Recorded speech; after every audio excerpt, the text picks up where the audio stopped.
साधक का हर समय साधन में कैसे हो? सीधी बात है, बहुत प्रश्न है हर समय साधन कैसे हो, हर समय साधन कैसे हो। बहुत सरल बात है। जैसे अपने आप को मान से मैं पुरुष हूं, जैसे मान लगे मैं मनुष्य हूं, जैसे मान लगे मैं साधु हूं, मैं गृहस्थ हूं, ऐसे मान लेता है ना। तो पुरुष हूं तो स्त्री का क्रिया नहीं करोगे, पुरुष की क्रिया ही होगी, पुरुष की स्त्री की क्रिया नहीं होगी। ऐसे मैं साधक हूं ये आम भाव हो जाएगा तो साधन नहीं होगा। अहंता के परिवर्तन से सब परिवर्तन हो जाता है।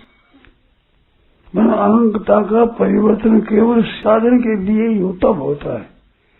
जैसे मैं साधु हूं तो साधु मेरी साधन ही होगा सब कब कि साधन करने के लिए साधु बनाऊंगा तब, और रोटी के लिए साधु बनाऊंगा तो नहीं होगा। साधु हूं मांग कर खड़ा काम रहा है, रोटी मिल जाएगी वो तुम्हें, तो साधन नहीं होगा। ख्याल आया ना? मैं साधु हूं, क्यों साधु हूं? मुफ्त में रोटी मिल जाएगी, मुझे कपड़ा मिल जाएगा, मकान मिल जाएगा, मुफ्त में आराम से मिल जाएगा, इसी तरह से काम धंधा करना नहीं पड़ेगा, तो साधन नहीं बनेगा। साधु हूं मैं साधक करने के लिए ही हूं। ऐसे सत्संगी हूं मैं, तो सत्संग अगर साधन करने के लिए ही मैं हूं, केवल साधन करना ही मेरा काम है।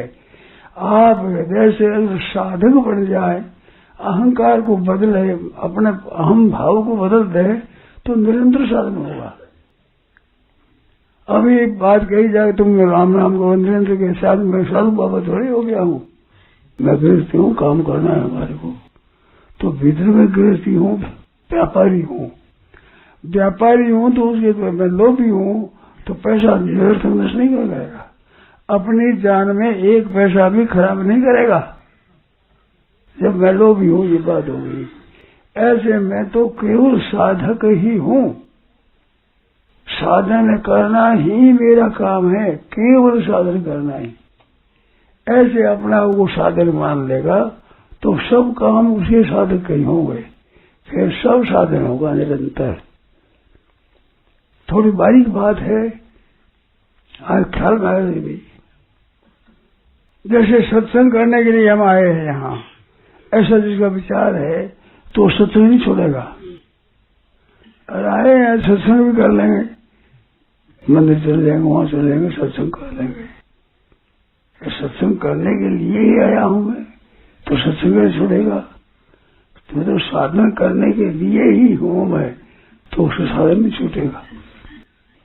तो अहंता का परिवर्तन करना बहुत ही आवश्यक है।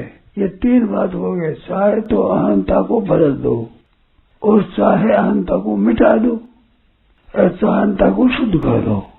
तीन काम हो गए। कर्म योग से अहंता शुद्ध होती है, और ज्ञान योग से अहंता मिटाई जाती है, और भक्ति योग में अहंता बदली जाती है। भक्ति में मैं भगवान का हूं, मैं केवल भगवान का ही हूं। भगवान का काम करना, भगवान की तरफ चलना, यही मेरा काम है, जो काम मेरा है ही नहीं। तो ये अहंकार को बदलना हुआ। जैसे कन्या होती है आपकी, ब्याह होने पर उसके मन में विवाहित हूं। अब विवाहिता लड़की कभी खेल कूद करती है, देख ले भाई तेरा ब्याह हो गया है, तो शांत जाएगी।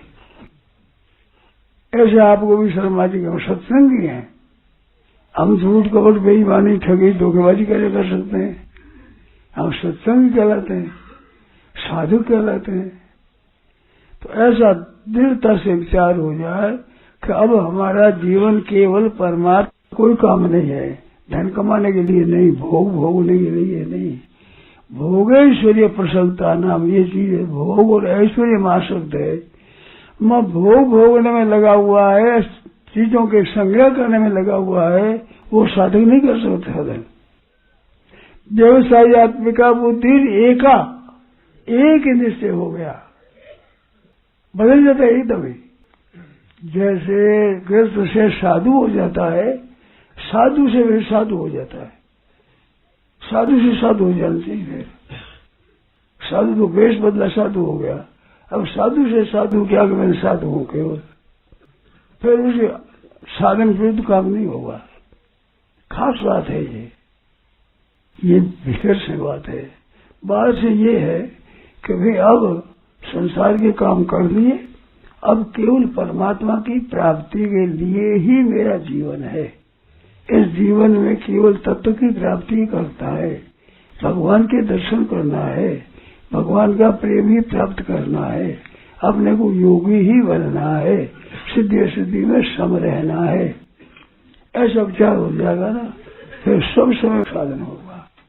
और एकदम सावधान, नारायण नारायण नारायण नारायण।